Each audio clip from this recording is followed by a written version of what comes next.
If you still think Ethereum is just a technology, simply a good investment, then you're stopping one level too early. Ethereum isn't a product, it's an infrastructure, and it's becoming the concrete foundation of the digital financial system. Now, some people prefer to frame this as a race between blockchains. They'll point to Solana, Avalanche, Sui, or even Aptos and argue that they're faster, newer, and more exciting. And that's fair enough. They are fast, they are flexible, and they are impressive. But that isn't the question institutions are asking. When institutions build serious systems that are mission critical, they don't experiment. They default to what works. They default to something that has deep security, deep liquidity, and long operational track records. On that basis, they default to Ethereum. Not because it's fashionable, but because it's reliable.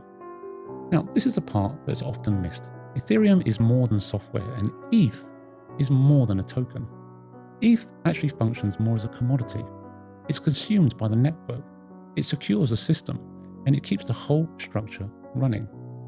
What tends to get overlooked is that ETH doesn't only power infrastructure, it produces yield. Natively, automatically, with no bank in the middle, no counterparty exposure, no credit risk, and no durational risk. So, if you're in treasury management, you've probably never seen an asset like this in your life. For decades, the role of the treasurer was always fairly consistent: protect liquidity, preserve capital, and pick up yield where you possibly can. Maybe in a treasury bill, or a repo, or even the money markets. That was the menu back then. But ETH has now changed that menu. Because holding ETH and running ETH treasury are not the same thing. This is why treasury teams are beginning to pay attention. And treasurers, as a rule, do not move because something is exciting. They move because the mathematics leaves them little choice. Global corporations today hold more than $7 trillion in cash. Much of it earns less than inflation, yet it's still treated as a strategic capital. And at the same time, rate cycles are less predictable, collateral is harder to source, and liquidity management is simply more demanding than it used to be. So a very ordinary question begins to emerge. Where can capital be placed to earn return without taking credit risk or duration risk? And that question leads naturally to ETH. Staking yields have remained around 3 to 4% for more than over a year now. Over 32 million ETH is already staked, roughly a third of the total supply, and more than a third of that is managed institutionally. Now, that's not retail behavior. It's the emergence of a new yield category. This yield is not borrowed. It's not leveraged. It's generated by the protocol itself. It's transparent, auditable, and available in real time. Ethereum now settles over $1 trillion a year without ever closing, and it combines attributes treasurers rarely see together. We're seeing liquidity, neutrality, programmability, and a native yield. ETH is not replacing treasury bills. It's becoming the only digital asset that can reasonably sit alongside it. There is, however, a practical detail that many people still underestimate. Retail investors hold ETH. Institutions, though, must operate it. Once ETH appears on a balance sheet, control becomes essential. Clear separation of duties, approvals, workflows, and audit trails. No single individual can be allowed full control. No single mistake can be allowed to matter. That is why institutions rely on MPC, where private keys are divided so no one ever holds the whole key. They use multi-signature approvals, the digital equivalent of a dual sign-off.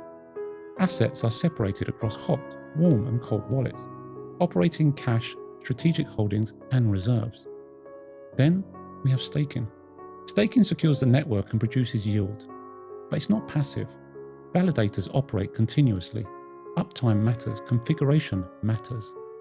Errors can result in slashing direct financial penalties, so infrastructure must be managed, redundancy maintained, risk monitored, and reporting produced. Every award and every movement must reconcile back to internal books. This is the point where ETH stops behaving like crypto and begins to resemble a professional treasury asset. This is also why Bitcoin and ETH should not be treated as the same thing. Bitcoin functions as a store of value. ETH functions as a yield-producing asset. Bitcoin generates no native yield. ETH generates 3 to 4%. A Bitcoin treasury strategy is very straightforward. Acquire it, secure it, and hold it. Low touch, long term. And ETH Treasury is operational. There's validators, security, governance, and reconciliation. Bitcoin showed institutions they can hold digital assets. ETH is showing them that they can earn from that. Every major financial transition creates specialists. ETH's move from token to treasury asset is doing exactly that. ETH staking already produces billions of dollars in annual rewards, and that figure is expected to grow.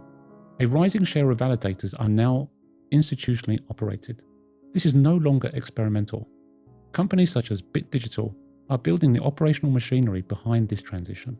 Validator infrastructure designed for uptime, security models without a single key control, governance aligned with Treasury standards, wallet structures reflecting balance sheet risk, and full reconciliation for audit and reporting. This isn't a pivot anymore. It is a structural shift. ETH is becoming digital cash flow, and firms like BitDigital are making that cash flow usable, secure, and institutional ready. Every financial revolution appears obvious in hindsight. Gold as reserve, bonds as institutional ballast, dollar liquidity as global infrastructure. ETH is positioning itself to be next, not because of ideology, but because it gives treasurers something they have never had before: a neutral, programmable asset that earns native yield and settles instantly without another institution being in the middle. Assets, however, do not change finance on their own. Operators do. ETH Treasury firms are building the backbone institutions will rely on, and BitDigital is among those building early. Treasuries rarely innovate, but when they do, they tend to reshape markets. ETH is one of those moments, and this time the infrastructure is already here.